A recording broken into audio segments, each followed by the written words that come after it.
gugma karon kana medyo paminawon. Kung mainlove ka wala kay gana na bukaon, sige huna-huna lang sa imong hinigugma. Buntag uto hapon ka, sige lang katawa. Mauning ginabati kung ikaw ma-inlove.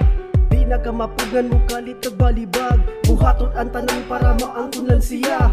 Maghulat kag pila ka bulan maskin kanus sa hantong panagugma mo uni ang giingon. Patakalak atake mo sunod sa panahon. Hinay-hinay sa gibati basi ka mapandol. Ang gugma makasamad makabuta makabungol. Busa huna-huna bago ka mo desisyon. Timbanga ang tanan ayaw unahang emosyon. Bago mo sulod sa malipayong relasyon. Higugma sa una ang imong kaugalingon. Siguro anang di ba kita kay magbikutan duha. Siguro anang di ba kita kay magbikutan duha.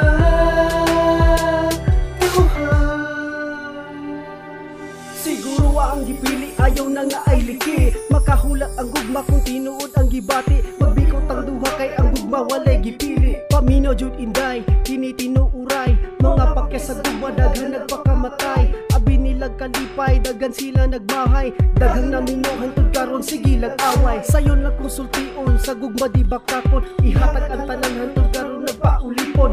Antos og pasensya kay ginakulata. Bunog sa problema sa kasakit nagmata.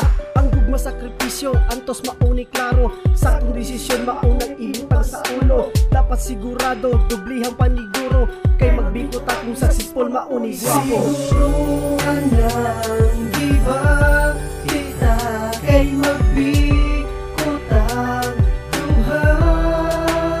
Siguro anang di ba kita kay magbikutan duha.